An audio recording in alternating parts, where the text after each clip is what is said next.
I go through 15 different limiters.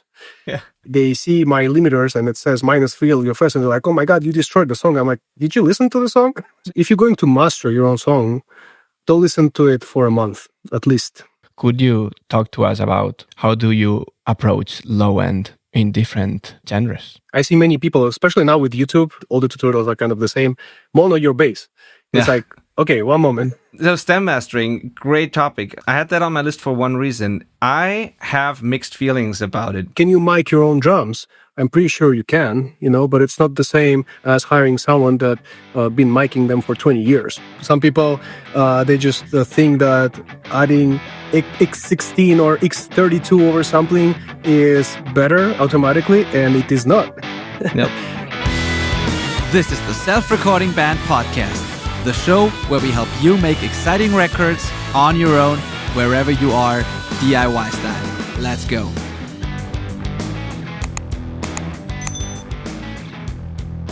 We are 277 episodes into this podcast and haven't really touched on mastering.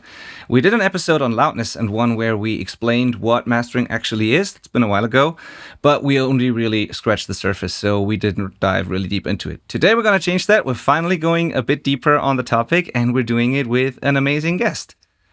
Slatin is joining us on the show today. Slatin is an award-winning mastering engineer based in Madrid, Spain. He's also a DJ and an artist himself. And despite his current career in electronic music, he actually has, and I hope this is correct, he has a heavy metal background, is what I've been told. So yes. There is a lot to talk about, and I'm super excited to have him on the show. So without further ado, here is Slatin for you. Welcome to the podcast. So glad to have you. Thank you, Benedict. It's a pleasure to be here, and been listening some of your episodes, and just wanted to congratulate you on the great job you guys doing. Thank you so much. That's very, very good to hear. I appreciate that.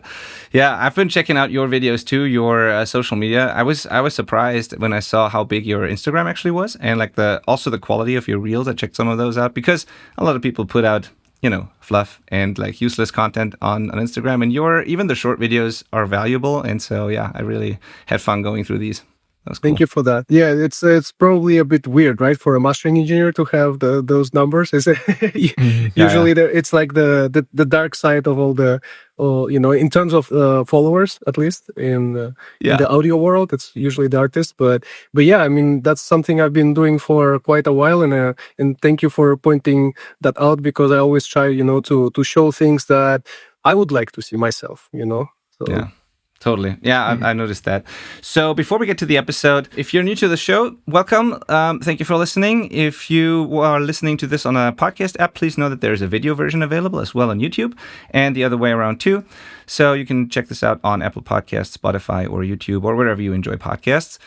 And then if you're already a listener, welcome back. Always good to have you. And as always, I'm not just doing this by myself and with our amazing guest. I'm here with my co-host, Manel Espinosa Berenguer from Spain. We're both producers, engineers, mixing engineers, and we also run the Self-Recording Band, this coaching platform where we help artists make recordings from their home studios and jam spaces. So Manel, glad to have you, as always. Hello, guys. I'm happy as always too, and especially happy today because we have an amazing guest at our podcast, and I'm sure we're going to find out a lot of interesting things about mastering and also mixing, probably. Yeah. All right. So yeah, let's dive into this. Maybe it's kind of the most boring question on every interview, but it's also kind of necessary for the people who don't know you yet. If you could give us a quick, rundown of who you are, what you do, for how long you've been doing it, anything that people need to know so that they know who they're listening to. Yeah, I agree. That's actually always a part I'm like, okay, I hope he gets through this quickly. So I'm going to try to do my best, right? Yeah. I started in music when I was really young, and I started playing in metal bands. That was my beginnings. And then I moved to Spain at a also young age, and I had to transition to producing and recording because at the time, Spain's metal scene wasn't as good as I imagined it would be when I moved here. Mm-hmm. So suddenly I had to, try to make things work in my own way. And from there, I started producing all type of music, hip hop, recording like rap artists, always, playing some metal on the side. But I quickly transitioned to electronic music, and I've been producing and DJing for maybe like the past 17 years easily. And during that period, I've always been interested in the technical side of music. I've never been about the melodies. I've never been about, the choruses or how to make something stick. I was just like, okay, how can I make the most weirdest sounding, synth that I can, or how can I make something that is in my head? How can I translate that into a DAW and make it real? So for me, it was always diving into the real technical aspects, understanding how sound works and why it works the way it works. And, subsequently from that, I think naturally I've always been mixing and mastering for my friends. And right when the pandemic hit, that when I completely transitioned into studio mode, full-time mixing and mastering, and I kind of quit my production and DJing career. I still play some gigs and things, but just like maybe 1 or 2 a year.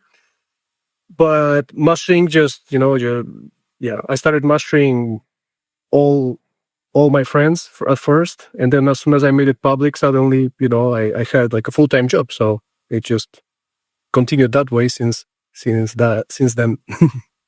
Yeah. No, thank you for that. That's a very interesting journey, especially it's not that rare, but it seems to be, at first, it always seems to be a little weird when you hear like someone going from a metal background, metal scene into electronic music. But then when you look, there's actually quite a few people who've been doing that. And I kind of understand it. What I think was cool about what you said there was when you said you were trying to make weird sounds, noises with synths. And that is something, we had an episode actually on this topic, because this year, after doing, 20 years, 25 years of punk rock and hardcore and metal and all those things in my career, I went to Superbooth in Berlin, the electronic music, convention there, with my brother, because he's into electronic music, and I had such a blast messing around with these synths and the modular stuff. And I had no idea what I was doing, but I was just making sounds like you described there. And it's when I realized it's also not so much about a genre for me or anything. It's more about the textures, the impact, the whatever. I can do that with a synth, but I can also do it with a guitar. It doesn't really matter. So it actually kind of makes sense. If you're into noisy, loud, impactful stuff, might as well be electronic music. Yeah. Absolutely. I've been doing, actually, at the time I was DJing, after maybe like 10 years of DJing, I kind of got bored of it. I'm like, okay, this is, nothing new. I've been doing mashups, edits, and I've been, beat matching is easy. It's like riding a bike. So like my last 2 years, I've been doing live sets with my modular synthesizer. So like all my set was done live, and I built my modular system. So it generates like the synth lines for me, and then I would improvise with like the drums or rhythms, some acapellas on top in live setting. And that was really, really interesting for me. Oh, yeah.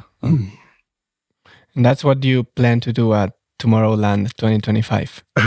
No, I know. I just played Tomorrowland 2 weeks ago, but it was just a DJ set. Yes, this time I didn't have enough time to prepare, and it's also when it comes to modulars, it's risky. You have to patch everything, you have to cable everything. You need a lot of nodes, so you know exactly what's going on. And then the transportation is the worst, because if a cable gets disconnected, then you have to quickly see what's going on. I don't know, some water fell on a module, now you cannot perform. So I was like, no, I'm not gonna risk it this time. I'll just go for a DJ set. Yeah, I was watching a live performance at Superbooth with 2 guys only like using modulars, like nothing else. Not even like controllers, in the sense that they didn't have a keyboard. They did it all on the modules, and I was like, how do you stay on top of all of that? Like, it's so easy to accidentally crank something and it gets super loud, or and to make it all work, to have it all in tune and synced, and like it was fantastic to watch, like really impressive. Yeah. Yeah, I mean, what I was doing, I was just running through Ableton, and I had all my controls there. So I was like, okay, I have a limiter. Then I had all this automation. So whenever I hit the button, there's like a whole sequence starting and generates a build up from whatever the synth is receiving. So there's ways of controlling it, but it's always a risk. Sometimes you forget the filter on, or you're like, oh damn, the bass didn't come in. Yeah, totally. Yeah. All right, let's switch to the topic of mastering, though. Manel and Slatin, how did you guys meet? Was it about a mastering project, or I don't even remember how that happened? Well, I contacted him for the mastering of one song, but that didn't end up happening. And so I thought, I think I saw him in someone else's YouTube channel in an interview, maybe a year ago or something like that. So I started following him on Instagram, and I started, seeing all his tips and tricks that he shares there, and also on his email list. So I would recommend you guys listening to join that email list, because it's very interesting. And so after that, I decided that probably Slatin is a really good guest for us to come here and share some knowledge. So, awesome. Thank you, man. Cool. So, let's get into the mastering topic then. Can you describe your mastering process currently, and has this changed over the years? Are you fully in the box? Have you done the fully analog thing, or how is that working for you? Great question. So I've been testing analog gear, I think, my whole career. So I've always been purchasing compressors, equalizers, different saturators, but I always ended up selling them. And the main reason is because of the recallability. First of all, the process, my way of working is switching projects quickly. There's something, the DAW I use, that is Reaper, allows me to do really easily, because I can have, 4 or 5 projects open at the same time, and I can switch through them without any waiting times. So I just click on another one, it switches automatically, so I don't have to sit and wait. And for me, it's a very important part of my workflow, because I believe that, the first listen of a mix, you can hear the issues pop right at you. It's easy to perceive, right? But if you get stuck in a loop, that's when you start to lose, the focus, and your ears get tired. So you kind of lose perspective on the mix, and you'll probably do more harm than good. So that's why while I'm mastering, I'm just switching projects every 10-15 minutes. So for example, if I have to deliver 3 to 4 songs on a certain day, then I'm just going to be running through them, and switching them quickly. And this is something that analog gear didn't allow me to do, because, doing recall every 15 minutes, oh my God, I can't imagine that happening. So I was in the box for the longest amount of time, but now all this fantastic gear is coming out with digital recall. So now I'm back into the hybrid system, and I'm purchasing all the digitally recallable gear that I can get my hands on, especially the mastering grade one. And super happy so far. That's great. Yeah, efficiency and workflow is super important, especially in mastering. That was actually one thing I wanted to touch on. It's also interesting that I see a lot of mastering engineers that I work with using Reaper, especially mastering guys, because you can customize so much, and because you can set up really great workflows in that DAW. So that's something I see all the time. But when it comes to workflow and speed, I actually have a follow-up question on that. For example, on your Instagram, I saw you're also using other little helpers, like the Alfred app on the Mac, for example. It's I love this thing. I use it. I've been using it for years, and it's I cannot live without it. And so it seems like, efficiency, good workflow, and speed is important to you. And it kind of makes sense as a mastering engineer, of course, especially because you're working on many projects. It's a high volume game. You can do a lot of songs in a short amount of time compared to full production and stuff, often with tight deadlines. But in my opinion, and you kind of touched on it already, there are more benefits to it than just sheer speed and finishing projects, right? So how important is a good workflow for someone in a home studio, we would say, or someone who does full production and all that, but when they can do it without the time pressure? Is it still beneficial to be able to move fast? Do you think? I think it depends on amount of work you have and what are the expectations of your clients, for example. So for me, maybe if you're a producer, I don't think it's as important because, how many songs are you going to produce a month? It's not going to be a ton, right? But maybe you will, but maybe if you're a beat maker, that could be a little bit different. You do like 200 beats or something, like some people do. But if you're just producing 5 to 10 songs a month, I don't think you'll get like a huge benefit. But in our studio, since we are working around like 3 to 5 songs depending on the days and the weeks, but we have a big amount of work. And it's mastering. So we're not mastering the same people all the time. There's a lot of communication involved. And it is very important as well to schedule everything properly so you can deliver on time. That's why as soon as I opened and announced my studio, I was automating everything I could, absolutely everything, like starting from, the contact form on the website all the way to the delivery. Automate everything I can so I can focus fully on music. And if I need to, spend a whole day working on one song, I can do it. I can afford to do it because everything else is taken care of. So right now in our mastering studio, we are a team of 5 people. I'm like the visual, the person that is there on the socials and the one that's actually doing the mixing and mastering work. But I automated everything else and delegated what I was not able to automate. Yeah, exactly. It's pretty much my approach as well. It's the same thing. We mix like 200, 300 songs a year. It's mixing, not just mastering for me, but it's a lot. And it's the same thing. Automate as much as possible, delegate what you can't automate.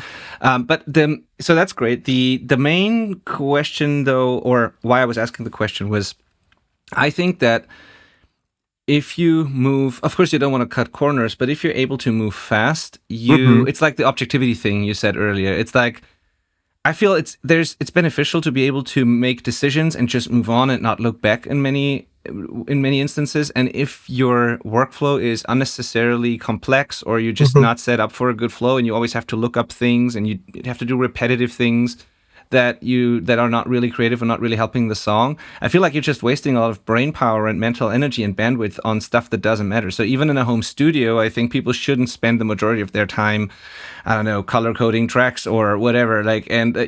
So I think having a good workflow and automating all the stuff that just needs to be done but is not really helping the song, I think is even beneficial for hobbyists in a home studio, just because there's more energy to spend on the songs themselves. Yeah, I agree absolutely. But that's why some people just don't have it in them. Yeah, you have to be a certain type of person. We'll probably share the same obsession about getting things optimized and everything works swiftly. But some people just get lost in that. For them they use more brain power in thinking how to automate something, and they get frustrated instead of creating music. So I guess it depends on the type of person you are, for sure. Yeah, you're right. Yeah, fair point. Yeah, especially artist types sometimes struggle with that. Yeah, and that's fine. But but it's worth maybe exploring some of that and making your life easier. That's at least the basics, right? Like as you mentioned, Alfred is great. I don't know, like some macros on Keyboard Maestro, or I don't know, stuff like that can work. Can you guys explain to me what Alfred is? Okay, go ahead, Slatin. Okay, so Alfred is basically just like a search bar. You press a combination of keys and a search bar pops up, and then you can do a ton of things. So basically, for example, I use it all the time to open projects. Instead of going to my folder and searching for a project, I just type in the name of the project, and I can browse much quicker than in Finder through all the folders. Then, I don't know, if I want to search something in Google, you just press G, search. If I want to ask something ChatGPT, I just type in CH and it opens ChatGPT window right away. If I have macros, for example, I use Keyboard Maestro to, position my windows in a certain way when I open Reaper, things like that. Then you can, just launch those macros right away. And if you're using Stream Deck, for example, I use a combination of Stream Deck, then, it's just Like the possibilities are endless, basically. Yeah, it's a Mac app, and it's basically like a butler for Mac, like a little helper that lives on the Mac and does things quickly. I use it, like, believe it or not, probably my most used application of it is just the calculator. I use it all the time. Oh, right, I do it too. Yeah, but it's just awesome. And then little things like text snippets. So I have saved certain snippets. If I press a certain combination, then it just populates a block of text. Or if I have to enter my tax number somewhere or something that I can't remember, I just have this on a key command and it just does it. And so it's a really, really great even tool. to save, like, when I save my project, I have same like the text snippet, but it inserts the date, so I don't have to, when I save a certain version, it says version whatever, I type it in and then it inserts the date right after, so I know in conversation if I have to go back to a certain version, I just have it right away. And it's super quick, just saves a lot of time. Yeah, it's really cool. Okay, and then I'm a bit curious about, because you said you work maybe in 3 to 5 songs at the same time, and you work in like intervals of like 15 minutes or whatever. How did you get there? Like, how did that happen? Yeah, so I mean, I think you quickly realize that your ear starts ignoring sound when you listen to something in a loop.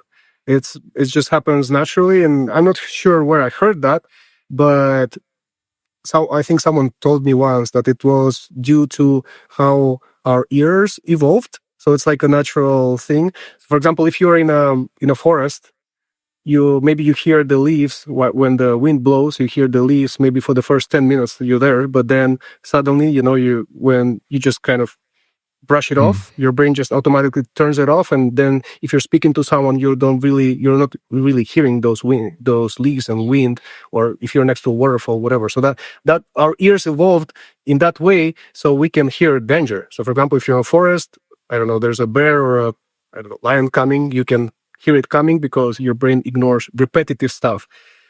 Same thing happens with music, so as soon as you in a loop for 10 minutes, your brain starts to ignore it, and you're just fighting against nature in that case.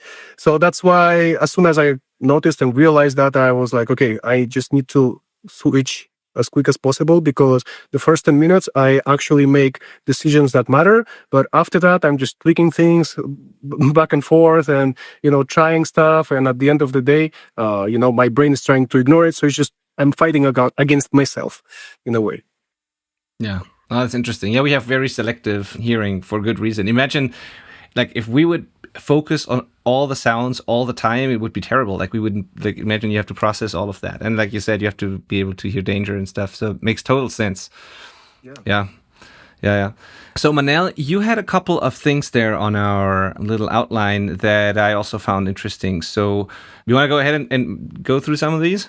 Yeah. Like, one of them is that, like, when you talked about your origin or your career, you talked about very different genres, right? Like, you talked about heavy metal, electronic music, hip hop. I think you're also doing like urban pop things now. And I've seen that in one of your courses in your webpage about low end, you talk about low end in different genres. So could you talk to us about how do you approach low end in different genres? Yeah, great question. I think low end is definitely, for me at least, it's one of the most important elements of a song in terms of the translation that you'll have later on. When the low end is right, everything is right, and if something's wrong in the low end, it just completely destroys the whole song. So and why is that? I mean, if you just take a look at the frequency spectrum, a frequency analyzer of any song, you'll see that the loudest element is always going to be the low. And sometimes you'll have like a hi-hat that's kind of on the same level, can poke out in the highest frequencies. But usually the low end is those frequencies are the ones that are going to trigger your limiters, your compressors on your master track. And that's where a lot of mistakes come from. So for especially amateur producers or mixing engineers, I don't think they pay enough attention to that, and then they're surprised when they're tracks is not the track is not moving right, or it's just like, the drop comes in and suddenly the volume goes down. The most typical mistakes in that regard. So talking about different genres, for example, if you're working on heavy electronic music, the low end is going to be key. It's just going to fill out 70% of your space in the song. And if you make it right, if the sidechain is right, if the length of the kick in comparison to the bass is right, if the movement, how the kick is where the kick punch is, where the kick attack is, how long is it resonating, how it crossovers with the bass in different frequencies, if that's right, everything else is super easy. It's just like, where do you want the synth? You want it louder? You want it lower? Yeah. What about the hi-hat? Okay, maybe you can compress it. But the hardest is to get the low end right. And that's another question, because many people see, all these loud masters, and they're like -4 UFS, stuff like that. Yeah. And they still sound good. And you're like, okay, so how do you make it sound loud and dynamic? Obviously dynamic. You know what I mean. We're not talking about jazz music. Yeah. It can still sound dynamic even if it's at -5, -4. Like I do it all the time with heavy music.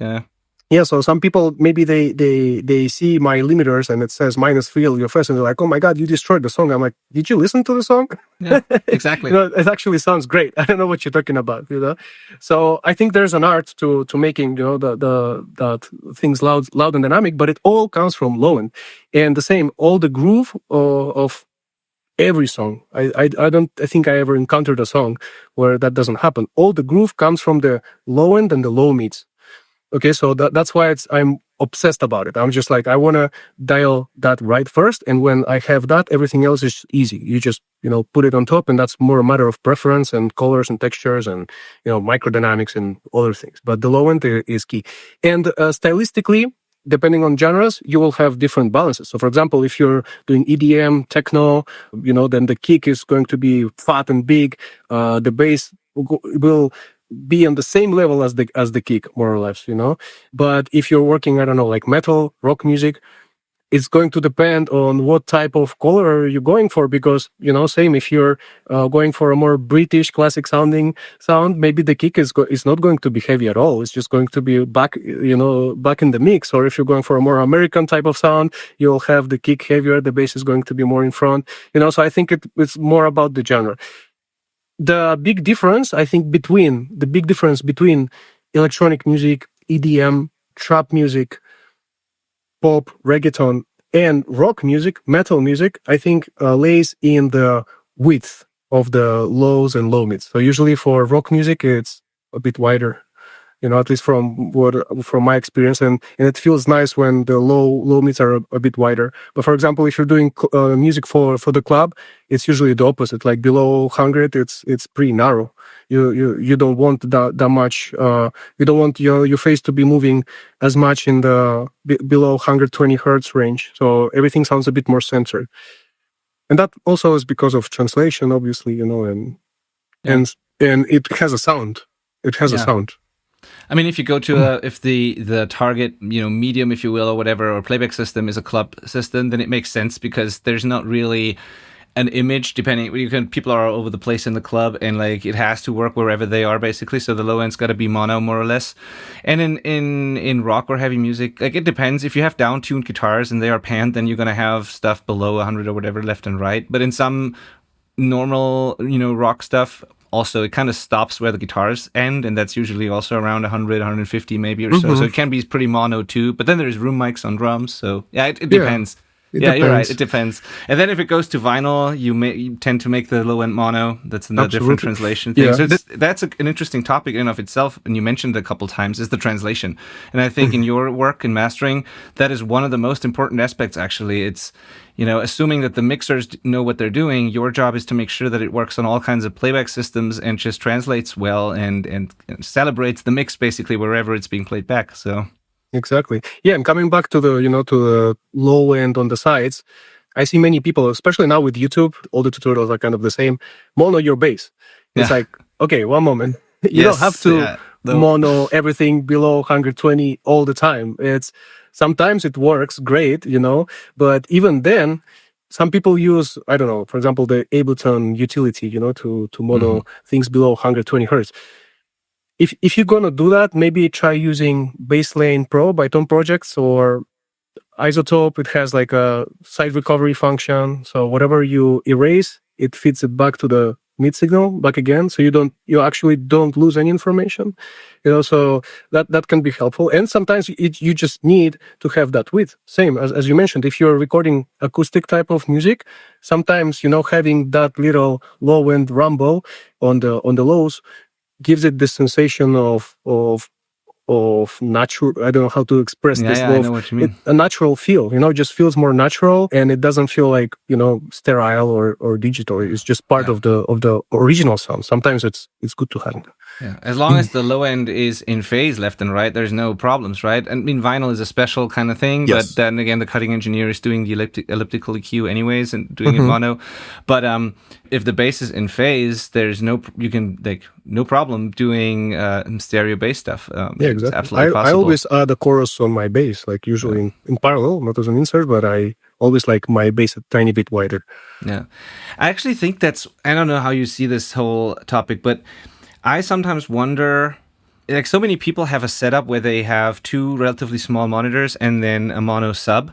And I'm always like, yeah, I get it that not everyone can afford like two really big speakers. But to me, the concept of having two subs or two bigger speakers sometimes makes more sense and I have two bigger speakers for that reason, because I don't want to have my lows monoed by default. I don't even notice if there's a left and right issue if I have if my monitoring is summed to mono below 80 hertz or something or whatever. So I'm kind of in between. A lot of people get great results doing that, but I would rather check my low end on headphones then, or I try to get two bigger speakers versus then one mono sub, because so many of those decisions you can't even make if your stereo information ends wherever the monitors end. 100%. I'm always a big advocate about having bigger speakers, even in tiny rooms. Bigger is better. Yeah. Yes, 100%. At least like 8-inch for me. So if someone asks me about speakers, I'm like, get an 8-inch. They're like, yeah, but I'm in a smaller room. I'm like, doesn't matter. You need to listen and you need to hear some sub, even if it's not perfect. Just I don't know, slap or SonarWorks on it. It's as a temporary solution, but you need to hear it properly. Yeah. Absolutely. You're also gonna have more headroom, less distortion in the bass and all that usually. So yeah, totally. 100%. Cool. Yeah, low end is fascinating. You have a full course on that. Where can people check that out? Just because we mentioned it. Yeah, if they go to my webpage, it's Slatin as my name .pro. They can find it. Maybe we can even give your listeners a discount code later on or something. Oh, that would be amazing. Always appreciate that. Yeah, we will send it out to our email list anyways. And so if you have that would be cool. Oh, perfect. Yeah, we'll make one. Yeah, cool. And then you mentioned one thing. I don't know, Manel, you said it, or Slatin, one of you said it, microdynamics. You have another one on that topic, and that is something that you had on your list, Manel, too. So can you explain to us what microdynamics are, and maybe also versus macrodynamics, and how that all matters in mastering? Okay, so there's I think the overall understanding, and my understanding of it is a little bit different, so I'm going to explain what I feel the difference is, or at least what do I refer to as microdynamics, because usually macro dynamics is just, the overall level of the song and the differences maybe between verses and choruses. That's like the macro dynamics, right? In terms of the little movements and, the bigger movements and, the overall volume and sensation of loudness. But microdynamics, usually it refers to, I don't know, when you compress a bass, that's like, okay, that's the microdynamics because it's just dynamics referring to one element of the song. When I talk about microdynamics, I refer to subtle movements that happen on a different frequency level, okay, and in the stereo space. So I don't refer, when I speak about microdynamics referring to a certain element or compressing a vocal. For me, that's not microdynamics per se. What I'm talking about is those little movements, that happen overall everywhere in your song. And I think that's also when you think about analog equipment, there's like a little life, it feels lively. There's something going on there. for me, that's also part of microdynamics, because there's, certain changes that you hear that something's going on there, but it's very subtle. It's not like something that you hear right away, but if you A/B it, you're like, oh yeah, this is actually much more interesting and exciting to listen, right? And microdynamics could be worked on the production level, on mixing level, and on mastering level. For example, if you're producing, if you have a kick that's just all the time exactly the same, it doesn't change at all. And then you have a kick that, maybe one kick is same volume, same frequency response, but maybe it has a little more harmonics on one kick. On another one, you reduce the amount of harmonics, Then the clap, every clap is a tiny bit different in stereo. Maybe in the way the attack of one of the claps is a bit higher than the other one. All of those are microdynamic concepts for me, and those make a big difference because they just make music much more exciting, and overall it makes music feel more professional, polished, and interesting to listen.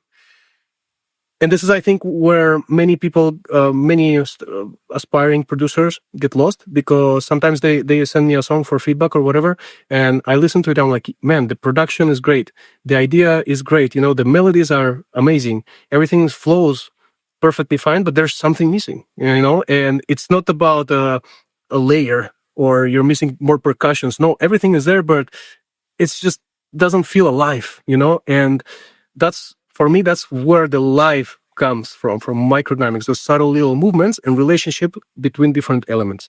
Okay, so that's why, for example, in mastering, microdynamics are super important, because the way you sculpt those tiny movements is going to affect your final limiter by a lot. So for example, if you suddenly there is a specific frequency that's poking out all the time and it's triggering the limiter, and that frequency doesn't have the right rhythm, you can mess the whole dynamics of your whole song, and sometimes that's because there's a specific sum happening on several tracks at the same time, or the most common mistake comes from the low end, from the sub frequencies, so that's for me, that's like a different art and a whole interesting science that to dive into, deeply.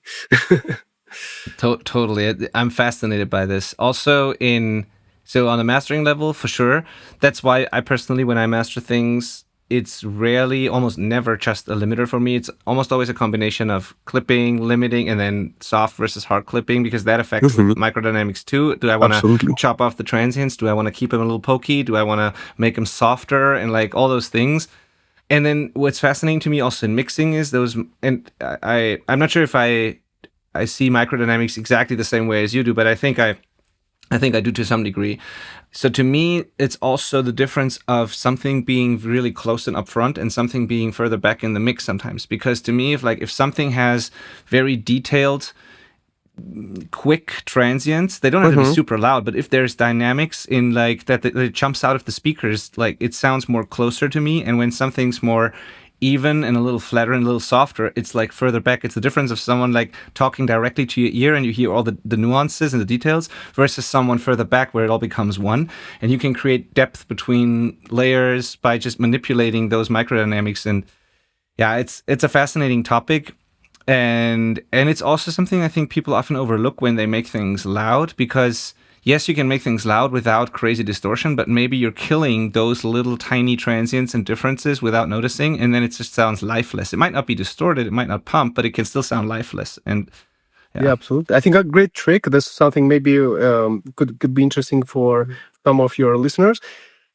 When I started to understanding the depth field in music, I don't remember who exactly told me this, but they were snap your fingers into your ear, right close into your ear, and then snap your fingers, extend your hand and do it afar, and analyze the difference. What's the difference? What you're hearing. So, for example, if you snap right into your ear, you hear a lot of attack. You hear even sub frequencies coming from your fingers snapping, your palm. What else can you hear? Do you hear reverb? Hear reverb. Okay, and then the further you go, less highs, less sub, less attack. More reverb, more delay, right? So for me, that's how you can position things in the depth field. You just have to choose the amount of highs, the amount of lows, and the attack. So compressors are great for reducing attacks, transient shaper, reducing attacks, and then adding reverb, short reflections, early reflections, and that's pretty much it. Then you can choose how deep you want it to go. Yeah, I love that. That's fascinating. And so you have a whole course on that thing too. So again, if you go to slatin.pro was the website, right? And then if you go to the products tab at the top, I think you see the different courses. I just checked them out today, so that's great. Now, one thing that I wanted to touch on real quick is, yes, mastering is kind of technical and all that, and it's very nuanced, and it's about the translation, like we said. But there's one aspect of mastering that I think is not talked about enough, and I'd like to hear your opinion about that. And that is the whole peace of mind aspect of mastering. Just, sometimes I get projects to master where honestly, my job is just to tell the artist that it's perfect. And all I need to do is maybe make it a bit louder or, do a couple of things to make it work on the final formats. But I don't always do much in mastering, and that's totally fine. And it's still worth it because it's about knowing that the record is done. It's about having this person finishing the record, doing a final quality control, knowing that it's done, and having the peace of mind that you have all the formats, all the files you need, and it's just wrapped up. How do you feel about this? Because this is a big thing, and also things like, just metadata and just making sure you have the correct stuff at the end that is purely technical, even though you don't necessarily touch the mix much. Do you think that's a critical part of mastering that people don't talk about enough? That's also something that AI doesn't do, right? It's like... AI does it terribly, actually. Yeah, I mean, that's exactly it, right? It's like there's more than just... People always, when they talk about mastering, they usually talk about limiters and EQs and compressors, but there's more to the process of mastering. No, absolutely. I think it's... For me, in my head, I always split it into two different categories. And there is different mastering engineers in those two categories. And some of them are right in between, or some of them on the far right or on the far left. So there's one type of mastering engineers that just respect the mix no matter what. They're like, okay, my only goal is to make this louder. And that's it. We're just keeping everything exactly the same. And then on the other hand, you have the more like a creative, vibey, type of engineers that are looking to, to give it a certain sound and like a specific color, through their gear, or they just have a certain vision about how certain genres have to sound, right? Need to sound. So, and there's, people in between. So for me, I consider myself being right in the middle, because depending on what I get, I will take one approach or another.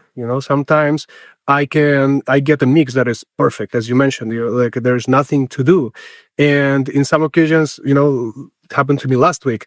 One of my clients, one of the mixing engineers that I work with, he's amazing. Like his mixes are superb. There's barely nothing you can do. And in terms of loudness, it's perfect at the perfect level. Like you don't have to do anything, So for me, for example, working with him, sometimes it's just about correcting, little clicks with isotope because of the vocal. I heard something pop through, or on another occasion, it was just running the song through my tube EQ just so it gives it a color, and glues everything together, and because he's mixing fully in the box.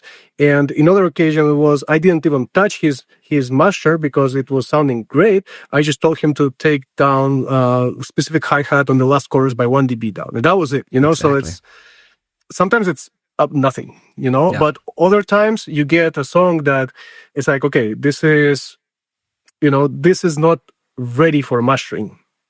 And what I do, I'm really, really transparent with my clients, because there's many engineers, especially like the old school ones, they're like super, super strict. It's like, okay, if I'm doing the mastering, I respect the mix, I don't do anything else. And some people get disappointed when they work with those type of people, because they don't correct them, they don't give them any advice on their mixing. Maybe they just return the song as it was, but just louder. And maybe there's more issues that had to be corrected in first place, even before running it through your limiters and clippers and all of that, And that's why 80% of the work I do is actually stem mastering. Oh yeah, great segue. That would have been the next question. And sorry, Manel, for going on and on with my questions, but just Slatin does. Slatin, has the perfect segues into what I have on my list anyway. So that's why I just keep going. We're in sync then. yeah, totally. So stem mastering, great topic. I had that on my list for one reason. I have mixed feelings about it, and that's why I wanted to ask you. So most of the time when people ask me if I do stem masters, I actually say no. And it's not because I don't think it works. I think you can do a lot in stem mastering. The reason is, though, a lot of people just can't make decisions. That's one thing. And I think it's good that if someone is a mixer, that they make a decision and they get their vision across and just finish their mix, and then it's time for the mastering. It's a separate process. So that's one aspect. The other aspect is, though, and that's also really important, some people just try to get the benefits of mixing without the cost and the effort of mixing in a way. And I was like, is this a mix or are we talking about mastering, right? It's for some people, it's a way to get a cheaper mix, but what they really want and need is a mix. And then I get the stems and it's kind of a compromise. And I'm like, yeah, but like, why don't we just properly mix this then? Right. And so sometimes it works and it depends on who you work with. And sometimes it's great. But a lot of the times I'm like, let's please decide if you need a master or a mix. And then I will be honest and be like, if I'm honest, this is not ready for mastering yet, and I think you'd be better off doing a proper mix first. So yeah, this is why I have mixed feelings about it. I just had many situations where it was just not the best solution for me, and so I wanted to hear your take on it. But because the other part of me knows that if it's done well, and you have great stems to work with, great groups of tracks, you can do so much in stem mastering, and maybe somebody's too close to it already and they have a great mix, but they're, it's good that someone else has the final, control over a dB there, here and there. So I don't know, give us your thoughts. Yeah, no, absolutely. And I understand why, some people are confused about it and have mixed feelings, because the thing is, for me, the most important part is to diagnose the issue well in first place, So for example, I have many inquirers. They're like, oh, okay, I want to do a stem mastering for this song. I'm like, okay, first of all, send me the song. Let's listen to the song in first place, okay? And when I hear the song, I can be, oh, okay, yes, you're right, because the mix is fantastic, but maybe I would, shape the snare in a different way. Or I see that the vocal is colliding with the synths a little bit too much, so minor details. Then stem mastering is great. And I always say stem mastering doesn't replace a great mix, not just a mix, a great mix. Okay, so stem mastering just gives me the opportunity to maybe if sometimes the mix is great, but just because they didn't work enough on the low end, there's something specific poking out, then suddenly you cannot get as loud as they want to, and then okay, well, it's like, send me the stems and we'll fix this. There's way of adjusting it. But I think it all comes to diagnosing the issue first. So that's why I never, it happened to me same as for you, multiple times. Someone sends you a song and you tell them yes, and we go on with stem mastering, and then suddenly it's a pain in the ass and you have to actually mix it. So now for me, the first thing I do is let's listen to the song. And I'll tell you, so sometimes it's just like, this is regular mastering, standard mastering will work perfect on this one, sometimes stem mastering, and sometimes it's like, okay, man, you need to mix this, or sometimes it's okay, you need to re-record this or just produce everything from scratch, because it's just not going to work. Okay, so I think if you diagnose the issue right and the problem that the client or the song has, I don't think there's anything wrong to it.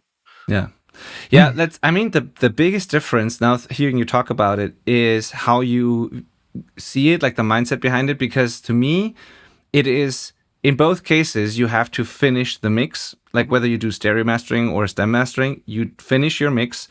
And if you see it as like having more flexibility in a mastering process, but you still finished your mix first, that is the right way to see it, I think, versus someone not finishing the mix and then expecting the stem mastering to save it. It can kind of work too, but I think that the healthier approach is to know that you still have to mix, and then you do the mastering. But with stem mastering, it gives the mastering engineer more control, and in case you got lost a bit or too close to it, someone else can take over and save those things. I think that's the healthy approach versus doing a sloppy mixing job and then expecting someone else to kind of mix it for you, but it's a stem master mix in disguise kind of thing. No, absolutely. And I think it also depends, because it depends on the type of music you do. And it depends on the schedules that the people have to release things. So for example, I'm stem mastering a whole album this week of a one like big reggaeton artist here in Spain, and we went with stem mastering just because there's not enough time for mixing. Yeah. And also, I mean, not enough time to remix the the what they have so far, and we're getting really good result because the producer that is working with the artist, it just has a great ear and has multiple decades of experience mixing as well. He doesn't consider himself a mixing engineer, but whatever he's sending me sounds fantastic. So there's multiple layers to this, I think. Yeah. Totally. And it's a genre thing too, maybe a little bit, because if you work in mostly electronic music, the difference to, let's say, metal is, one of the differences is also that producers and artists, whatever, typically they choose their sounds and they are almost, they're more finished. Like the raw sounds that they work with are more finished compared to, like, if you ever listen to what a metal band sounds like in a room, it sounds nothing like a record, right? Nothing like that. Yes. And so there's a lot of shaping and a lot of manipulating going on in metal versus an electronic music producer, especially a good one. They choose intentionally, they choose good samples and they kind of mix as they produce. And so with those kinds of projects, it's, I think, easier to get a good result with just mastering sometimes, or stem mastering.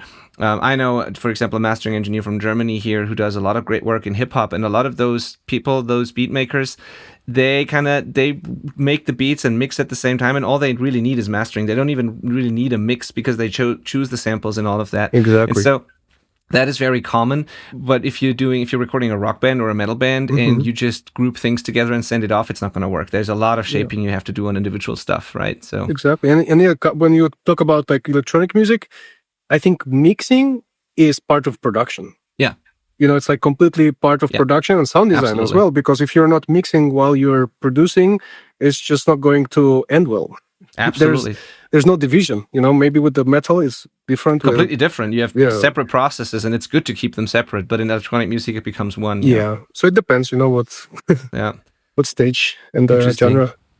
One little thing for our listeners real quick, just because I know that some are going to be confused now.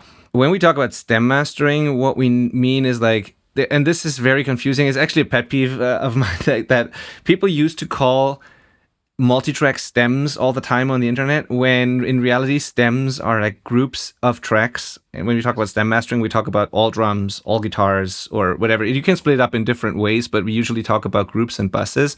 And all the individual tracks, that can be hundreds in a session, those are usually multi-tracks or whatever.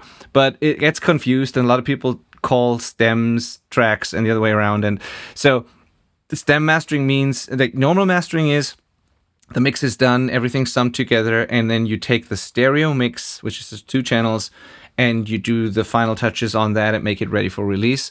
And stem mastering is that someone would send you 4, 5, 6, whatever stems, groups of tracks, and they sum together, they are the mix, but you have control over individual groups of the stuff. Exactly. And stem mastering can be a mastering of 2 stems. For example, instrumental and vocal, that's stem mastering as well.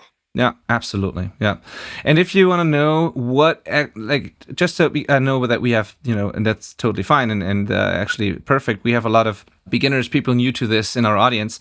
If you're wondering what mastering is in general, what the hell we're talking about here all the time, I just looked it up. Episode number 10, it's probably 4 or 5 years ago. If you listen to that, so if you go to the selfrecordingband.com/10, there's an episode called What is Mastering? And Do I Need to Have My Music Mastered? So you might want to listen to that in case you're wondering about the difference between mixing and mastering and all that. Yeah. Ah, man, this is such an interesting topic. And this brings me to the whole home studio situation, which is our audience. How, like, I have the opinion that, and again, I have mixed feelings about this, but in general, I think mastering is the last thing that people should learn when they record themselves or when they work from their home studio. I think it's not that expensive to outsource. It's the final quality control and peace of mind. It's feedback on your mixes if the mastering engineer does that. I think it requires good monitoring and a lot of experience. So I think it's the last thing you should learn. That's why in our coaching program, for example, we include 5 masters just so that people don't have to worry about mastering and get at least an EP done without having to learn that, so that they can focus on more important stuff first. But then again, I know that at some point, a lot of people go and do all of it themselves these days. And so And I've had great results with that too, after years of mixing, of course, and all of that. And now I have no problem mastering my own stuff. Not all the time, but I get great results doing it. So I don't know. I know that with enough experience, it can work to do it all yourself and to learn all of that.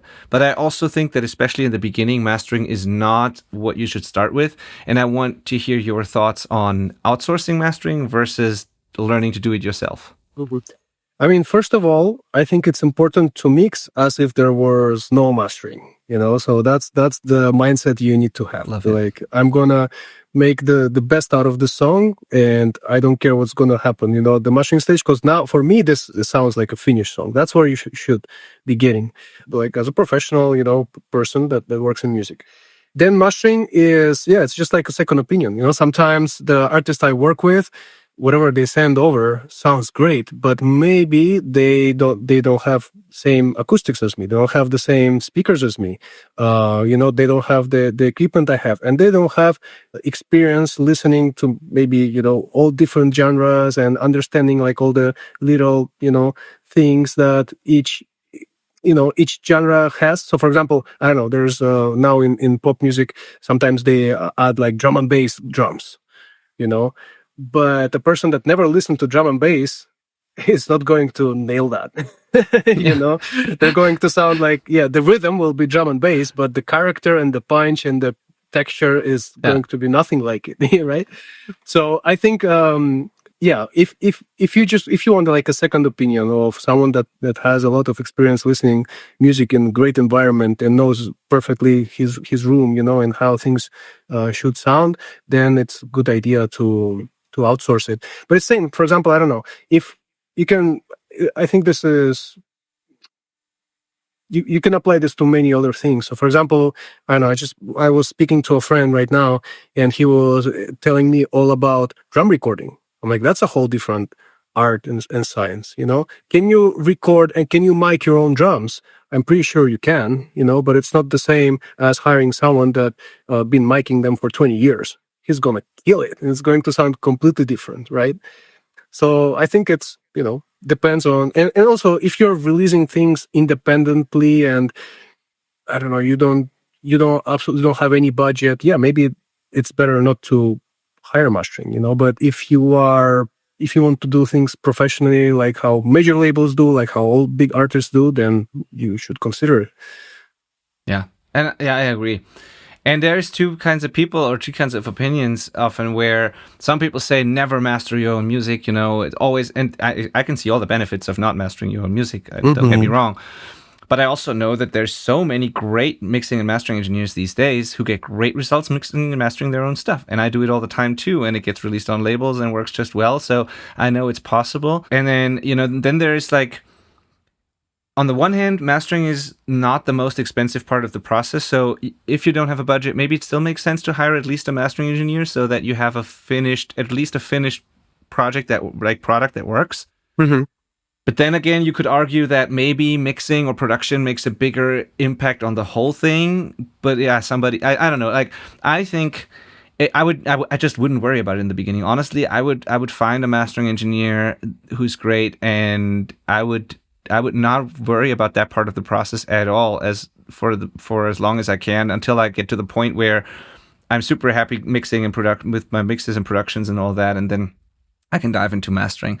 I think that people can only do so much really well, and it's hard enough to be a good artist and writer and producer and mixer and all that, and just maybe let somebody else do the nerdy 0.3 dB decisions on your master. Yeah, I think it depends on which level you're at, because maybe if you've been doing this for 20 years, producing and mixing, it's like, you don't need external opinion. You know what you're doing. Yeah. Maybe you don't even need that, but sometimes, as you said, it's just a quality control thing, and sometimes you just need someone to tell you are done and this is good to release. Everything's good, don't worry anymore. Yes, absolutely. And even now, I have a lot of experience, but sometimes I go to external mastering engineers just because of that. If I have worked on a record for a long time and it's been like, some projects can just you get just so close to it, and sometimes I'm like, yeah, I know this is done and it all sounds great, but honestly, I don't feel good finishing this anymore, and I just would love to hear someone else's opinion in their room, and not having heard the mixes before, and even if they don't do anything, it's just good to have that "you are done" kind of thing. Right. It still happens all the time, and so yeah. Sometimes mastering engineer is a therapist for you as well. Yeah. Yeah. And also, I mean, the whole thing about the room is true too. I mean, if I'm mixing and also mastering, I'm hearing the same room problems, the same speaker problems, the same everything, right? And someone else, even if hopefully the mastering room is even better than my mixing room, but even if it's not better, but even if it's not better, it's at least different. And so it's not going to have the same resonances and the same, problems and all that. And so they might catch things that just I didn't hear or whatever. So, yeah, that's a lot of advantages. And again, coming back to the microdynamics topic, that's something that it's hard to hear even at some point, but when it compounds, it makes a huge difference in terms of how your song impacts the listener, even emotionally, or in between parts, or how, as you mentioned, like how in the depth field where exactly each element is positioned, all this like 3D stuff that people talk about, like how do you make songs sound 3D? I mean, it's all about that as well, and a lot of it can be accomplished during mastering. Yeah. Totally. Yeah. I think it also falls back to what we mentioned at the very beginning, because if you produce and mix and master the song, how many times do you listen to the song? Yeah. I don't know, like 500 or whatever. So, of course, if I'm mixing and mastering the song, I mean, it should be like when I get to the mastering point, it should be perfect in my opinion. So this is a great topic, because this is something maybe if I need to recommend something to your listeners, if you're going to master your own song, don't listen to it for a month at least. Okay, because then you'll hear issues, But even then, you're kind of conditioned because like, oh, no, the vocal is too close or too far, But there's certain situations for me when it just comes to timing, because I work with some producers that are really good at mixing, but they just need to release the song next week. So they're like, I need a second opinion in it, so we are, you can adjust whatever I can't hear anymore. And I cannot wait 2 additional weeks without listening to the song with fresh ears, because we need this release right now. So, there's different situations. Yeah. I actually think, either if you have the time, wait and do it with fresh ears, exactly like you just said.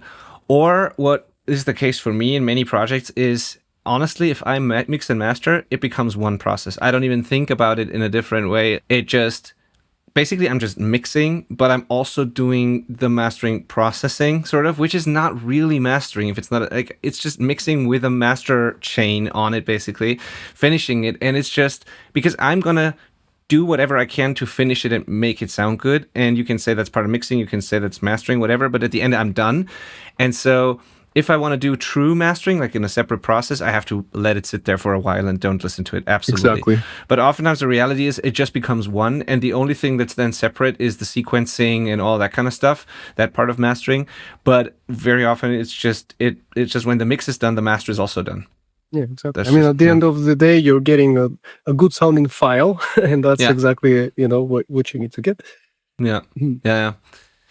Manil, what other thoughts do you have? I feel like I've talked so much to Slatin, because it's like I love these topics. Well, I'm curious about how, like, if Slatin has any sort of concrete process when approaching mastering, because he mentioned that the first thing that he does is an assessment, right? Like what this song needs. Mastering, like normal mastering, stem mastering, or whatever. But then once you've decided that, do you have any sort of process, or is it more depending on how you feel? Mm-hmm. So I think I have 2 main approaches depending on what I get. Like if we were talking about mastering specifically, if I get a great sounding mix, then I'm going straight to clipping, limiting, and getting the loudness out of that mix. Let's pause here, because it sounds simple. It's like, yeah, just slap a limiter and a clipper on it, right? But I go through, at this point is 15 limiters. I go through 15 different limiters. Yeah. And this is something that makes a huge difference, in my opinion. And not many mastering engineers even do that.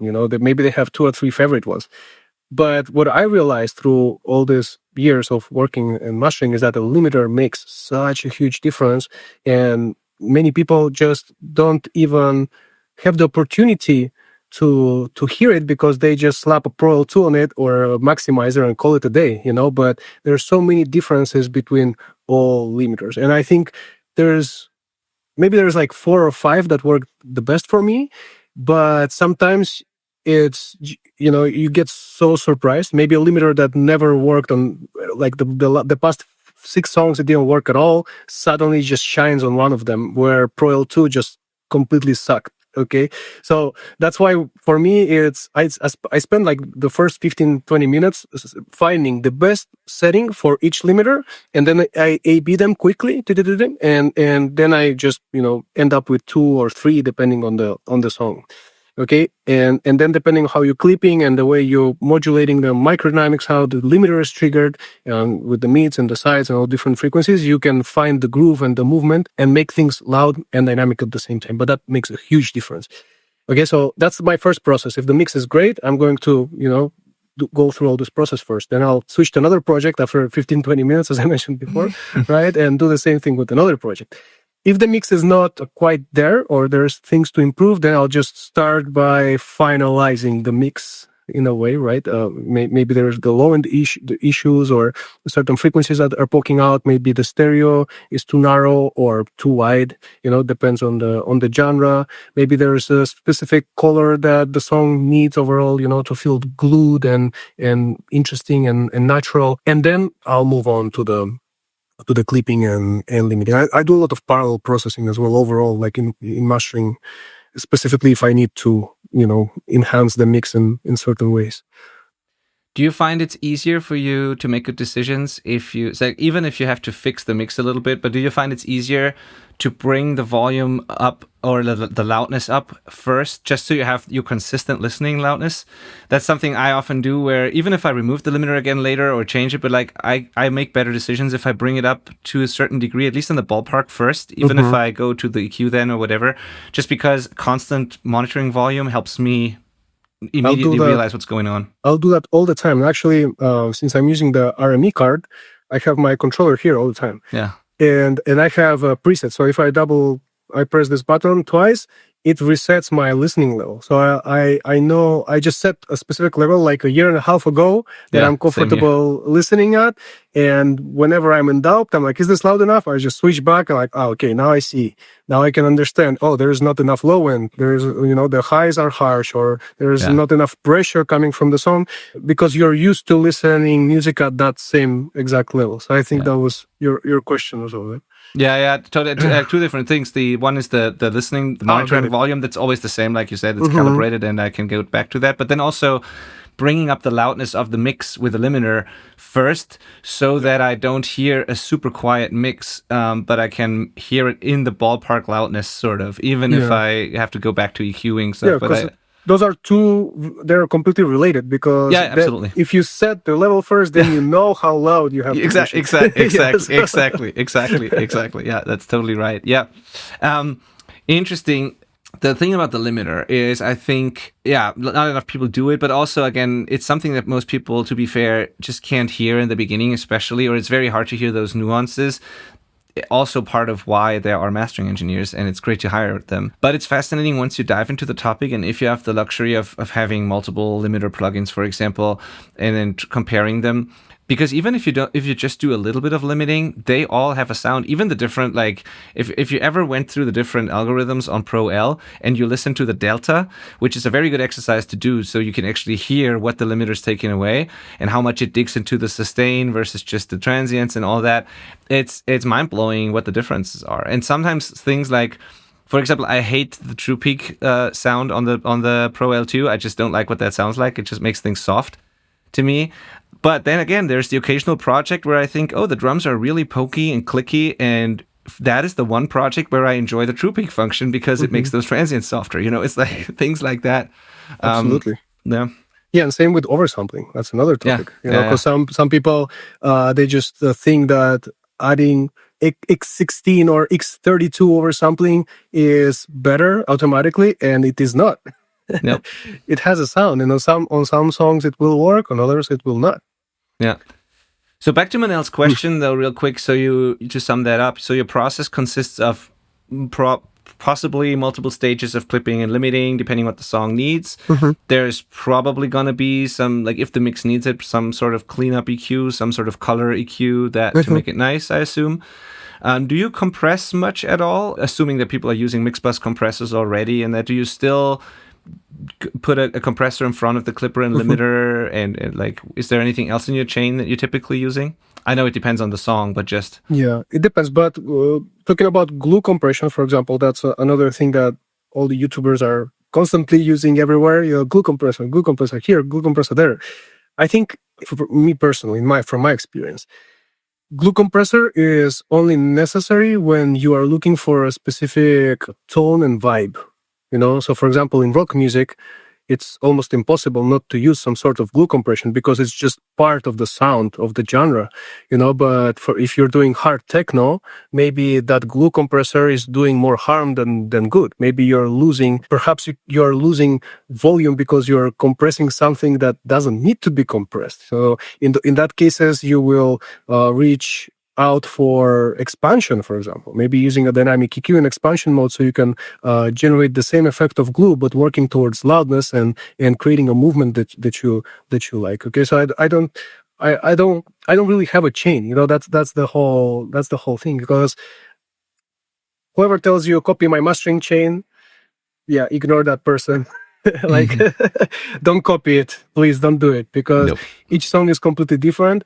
And I think if you wanna do a simple mastering chain on your end, just use a limiter and a clipper and a limiter and make that sound well. Then everything else is just fixing stuff that it's probably not 100% there coming from the mix. You know what I mean? So sure. It's just what kind of tricks can you apply, to improve what's wrong in the mix. Awesome. Yeah. So thank you for all of that. Like, I really appreciate you taking the time and explaining your process and all these advanced topics and concepts, because we've never done it that way on the podcast. I know for a fact that this episode is going to be a little too complex for a lot of people, and that's fine. We wanted to do one for the people interested in mastering. I still think you are a very good teacher, and the way you explain things just makes sense. So I hope that people who have not had experience with that before, they get some of these concepts better now. I highly recommend everyone go to slatin.pro and check out the courses there, because, people have now gotten an idea of how well you explain things. So I'm sure you get value from those courses, 100%. And then, of course, if you need a mastering engineer, contact Slatin. Go to the website and get in touch. Yeah, thank you so much, guys. You're so kind. Yeah, totally. It's been a fantastic episode. And, I as you can see and hear, I get excited about these topics. I love to nerd out, and I rarely get to do it because Manel doesn't give a crap. No, no, it's not true. But like, there's this dynamic where Manel is a fantastic songwriter and producer. I'm kind of the technical nerd a little bit, and it's great the way it is. And also Manel has an understanding of all these things, of course. I'm just joking.